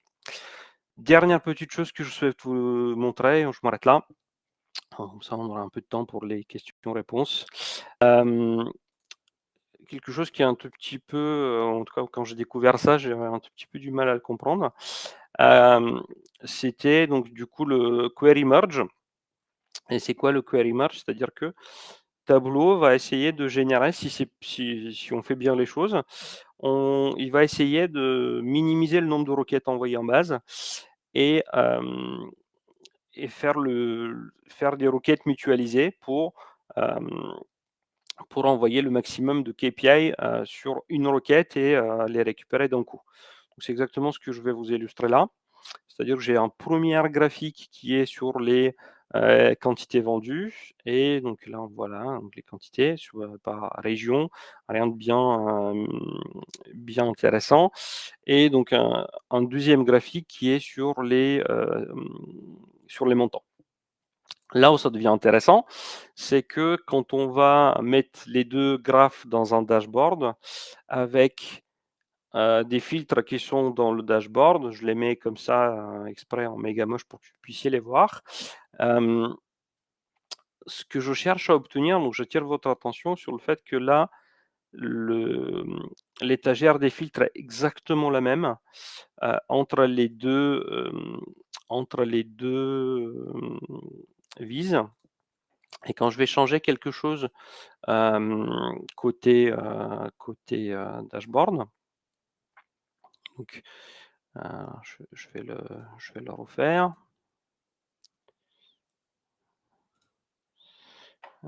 Hop, c'est plutôt ça que je voulais faire. On va aller s'intéresser à la requête qui part avec ça. Donc c'est très fort probablement, ouais, donc ça c'est le in. On devait avoir quand même des choses encore plus performantes que ça. Hop. Donc là du coup c'est la requête qui est en Asie. Et j'en ai qu'une seule qui contient du coup les deux agrégations, donc du coup les deux KPI qui sont partis avec la même requête. Donc le tableau arrive à mutualiser donc du coup les deux vues dans une seule requête qu'il envoie à la base et être plus performant du coup en envoyant moins de requêtes. Prérequis pour faire ça, je pense que vous l'avez compris, c'est qu'il faut que l'étagère des fils soit strictement identique entre les deux visées. Si maintenant ici j'ajoute, je devais avoir des types. Si ici maintenant j'ajoute un type quelconque, j'ajoute un filtre supplémentaire sur cette vue. Et si je refais ce que je faisais à l'instant, vous allez voir que malheureusement pour ce coup-là, je vais envoyer 2 requêtes et pas une. Alors du coup, est-ce qu'il l'a fait? Est-ce qu'il n'a pas fait? Ok. Hop, hop.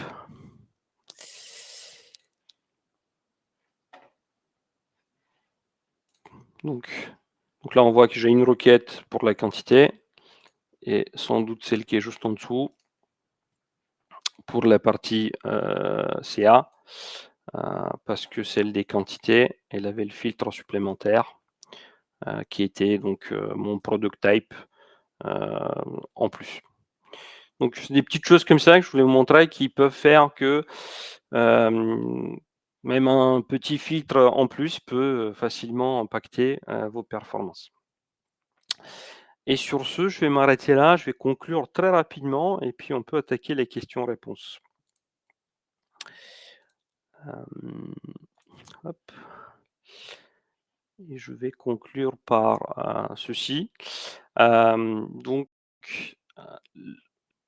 vous pouvez avoir des impacts énormes côté perf, notamment si vous travaillez sur du live et pour moi notamment sur les technologies modernes d'aujourd'hui, des bases de données cloud, c'est ce qu'il faut faire. Vous pouvez avoir des impacts énormes au niveau de la façon de construire la data source, la façon dans Tableau, mais la façon aussi de la préparer en amont. Donc je vous encourage très fortement, encore une fois, de faire le next step, de réfléchir à comment modéliser vos données, à vous accompagner faire accompagner par les autres services en fait de votre entreprise, que ce soit côté base de données, côté des experts de modélisation, des choses comme ça. Vous avez intérêt à collaborer avec ces personnes-là pour chercher la perf sur vos dashboards. Sur ce, un grand merci encore pour l'invitation. J'espère que ça vous a plu et j'ai vu pas mal de questions-réponses. Donc je passe la main aux animateurs pour me les passer un peu dans le bon ordre. Oui, merci Rado pour cette présentation, effectivement très très intéressante parce que c'est vrai que les performances, ça nous impacte tous, à tous les utilisateurs Tableau et surtout quand on publie sur un serveur, on a envie que l'utilisation soit aussi agréable que possible pour nos utilisateurs finaux, mais finalement quand on est sur un tableau serveur par exemple, l'impact en fait il est sur tout le monde, donc c'est vraiment un sujet très très pertinent. Pour les questions, je ne sais pas si tu en as déjà une sous les yeux Max ou Tristan. Ouais, Ouais, alors vas-y. je suis moyennement à l'aise parce que la première question que je vois, du coup, c'est la mienne. J'avais mis pourquoi est-ce qu'il est si dommageable pour les performances d'avoir plusieurs filtres affichant des valeurs pertinentes? Est-ce que tu peux développer un tout petit peu Yes, sans problème. Du coup, j'aurais peut-être un peu du mal à l'illustrer, mais en tout cas, je peux expliquer très facilement. Tout simplement parce que les valeurs pertinentes, qu'est-ce que ça veut dire? C'est, on a 2 filtres, supposons, on sélectionne une valeur dans le premier, ça filtre les résultats qui sont affichés dans le deuxième. Donc qu'est-ce que ça suppose? C'est que, qu'est-ce que ça suppose? Tout simplement, c'est que, ça doit envoyer une requête pour filtrer le résultat de la deuxième liste de valeurs. Et le problème avec ça, c'est que donc cette requête-là, elle peut être plus ou moins complexe et ça voudrait dire encore que, je disais, il faut minimiser les requêtes envoyées à la base. Désolé, il faut juste que je me branche très rapidement pour ne pas vous quitter à l'extrémis. Donc, je reprends. Donc, quand on a plusieurs filtres en cascade comme ça, donc à chaque fois, on envoie une requête pour filtrer une dans mon exemple, mais si vous en avez 10 ou 15, il faut filtrer toutes les listes de valeurs de tous les filtres qui sont encore en dessous en filtre pertinent.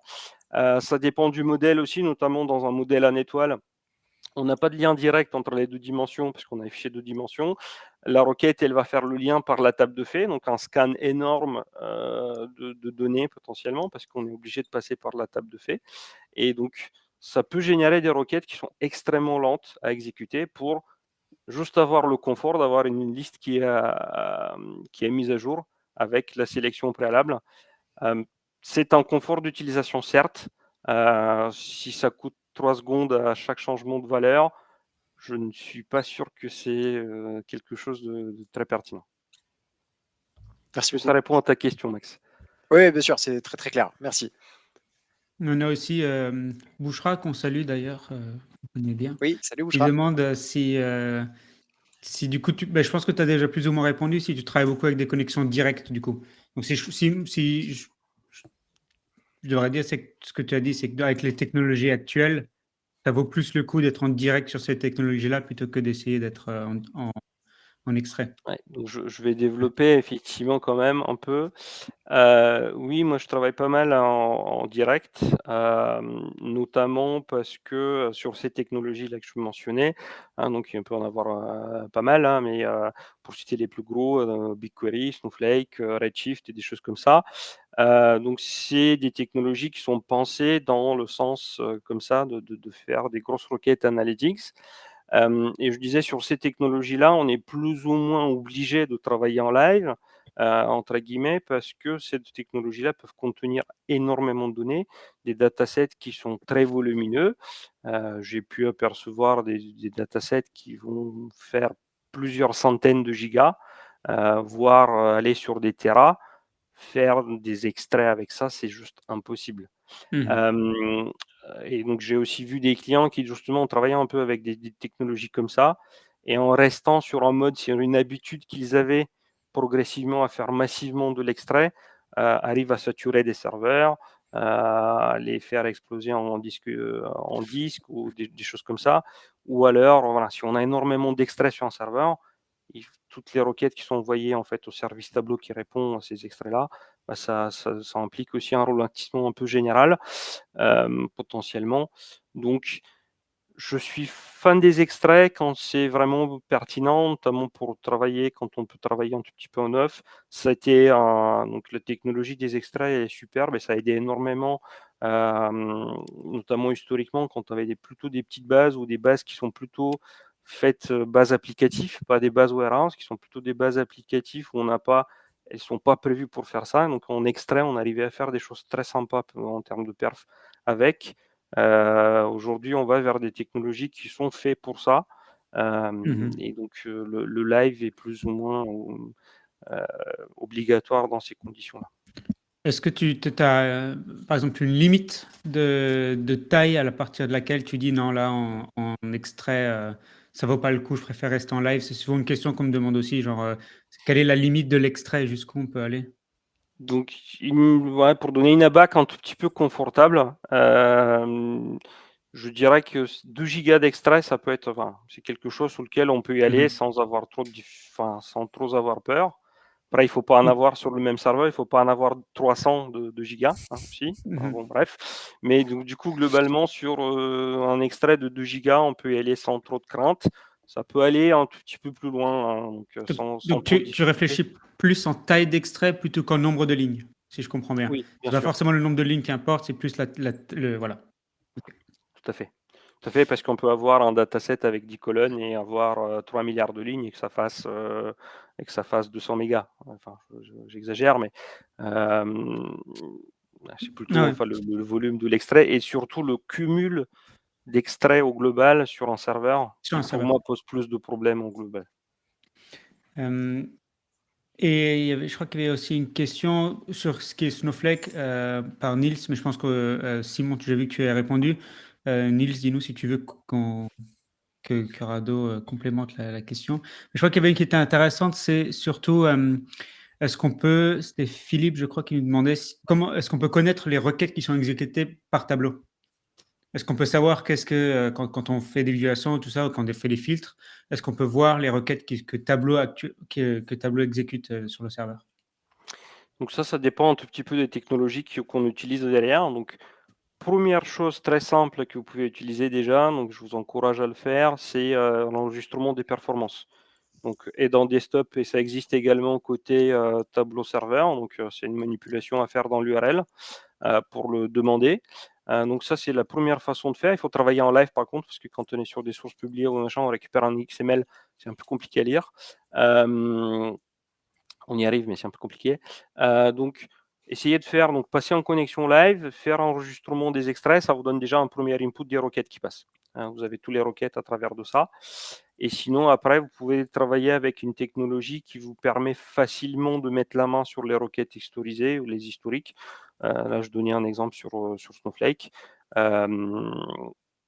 Donc, sur pas mal de technologies, donc là, je ne les ai pas tous en tête, mais il faut voir un tout petit peu technologie par technologie. Sur un Oracle, typiquement, c'est un tout petit peu plus compliqué à aller. Il faut être copain avec le DBA. Mais Dans les logs, on devrait trouver ça, c'est ça? Après, dans la plupart des technologies, si on arrive à avoir accès aux logs de ce qui est exécuté sur le serveur, on peut avoir. Mais donc, ce qui est accessible facilement, c'est l'enregistrement de perf, en fait. Ouais. Ok. Pour Parce l'avoir que, fait très récemment sur du SQL Server, ça se fait très bien aussi. merci Maxime.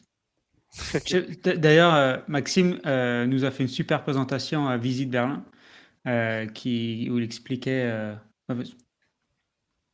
Oui, on a parlé des relationships, du modèle Exactement. différence entre les joins, les relationships, qu'est-ce qui se passe et qu'est-ce qui est généré en termes de SQL derrière. Donc je suis content de ne pas avoir dit trop de bêtises parce que tu as à peu près dit la même chose. Donc je suis content, ça veut dire que je me suis pas trompé. Ouais. Et ce sera peut-être l'occasion de le. Oui, vas-y, Tristan. C'est exactement ce que je voulais dire. C'était une super présentation qu'on devrait refaire en français et dans le cadre de ce talk parce que je pense que beaucoup de gens voient ou savent qu'il y a une différence entre les relationships et les jointures, mais sans vraiment savoir exactement pourquoi et pourquoi quand je fais une relation, il se passe ce genre de choses. Et Maxime m'a rendu expert de ça, très loin de ça, mais Oh. m'a expliqué déjà comment ça fonctionne parce que j'étais très loin de savoir tout ça. Donc, On va prévoir ça pour 2024, si ça vous va. super. Ok, je crois que c'était tout au niveau des questions, il me semble. J'ai regardé. Alors, on en a une, mais je ne suis pas certain de comprendre exactement le contenu de la part de Bouchra qui nous demande avec 4 relations entre deux tables. Avoir 4 relations entre deux tables n'impacterait pas les performances du dashboard? Point d'interrogation. Alors, je pense que ça va être plutôt 4 champs de liaison, je dimensions. dirais, Ouais, parce que. Ok. Donc, j'ai envie de dire, Pas spécialement. Enfin, ça complexifie le group by ici quand même un peu, parce que ça voudrait dire quand le fonctionnement des relations, ça suppose que du coup le group by qui est réalisé au préalable, si on en a 4, donc forcément il est plus détaillé, donc il y a quand même un impact un tout petit peu plus important. Et puis dans la construction de la jointure, le calcul est un tout petit peu plus complexe. Oui, il y a un impact, mais entre 1 et 4 pour une relation, je ne pense pas qu'il y a une différence si énorme que ça. Ça dépend du dataset aussi un peu. Ouais, c'est toujours la réponse, ça dépend. Est-ce qu'on peut faire un extrait de 1000 lignes? Ça dépend. C'est toujours le truc un peu, la réponse des pros de Datavis et de Tableau. Est-ce que Simon, tu pourrais remettre, ou Maxime, les slides de fin pour conclure tranquillement? Pour déjà vous remercier d'être venu avec nous jusqu'à maintenant, jusqu'à presque 6 heures ce soir. Une session qui était, on n'a pas vraiment vu beaucoup de DataVis cette fois-ci, mais ça change et c'est pas plus mal. On a vu comment accélérer les performances, du coup, pas forcément comment créer des graphiques ou les couleurs, ce genre de choses, mais plutôt comment optimiser ce qu'on fait, soit en utilisant les accélérateurs, soit en utilisant toutes les bonnes pratiques que Rado nous a partagées sur ce qu'il nous a partagé. Donc, je me sens qu'on a une nouvelle session le mois prochain déjà. C'est ça, exactement, le 13 décembre, Exactement. tout à fait. Donc, on a fait plus qu'une tous les 2 mois. On en a une tous les mois pour finir la fin d'année. Donc, on vous donne rendez-vous le mois prochain. Suivez-nous du coup sur LinkedIn, inscrivez-vous sur Bevy principalement. Si vous regardez ça, vous l'êtes. En tout cas, suivez vos emails. On a une nouvelle présentation le mois prochain. Vous voulez rajouter quelque chose, Simon, Maxime? Simon, tu peux peut-être nous faire un tout petit teasing pour le mois prochain, Ah du oui, coup, puisque tu c'est vas vrai, faire c'est partie vrai. des personnes qui vont présenter. Effectivement, je vais vous présenter les API et le pouvoir qu'elles peuvent vous donner, que ce soit sur Tableau Serveur ou Tableau Cloud. Vous pouvez en tirer énormément de choses de ces API et tirer beaucoup plus de choses que vous ne le pensiez sur de Tableau Serveur et Tableau Cloud. Super. Et si vous avez d'autres questions parmi ceux qui ont présenté aujourd'hui, pareil, n'hésitez pas à nous écrire et on transmettra vos questions, on transmettra les infos. Et je pense que sur ce, un grand plaisir de répondre aux questions, c'est clair. yes. Sur ce, merci beaucoup à tout le monde. Bonne soirée, bon appétit. À vous les studios, je ne sais pas comment on dit. Et encore un recording. Merci beaucoup à vous. Salut.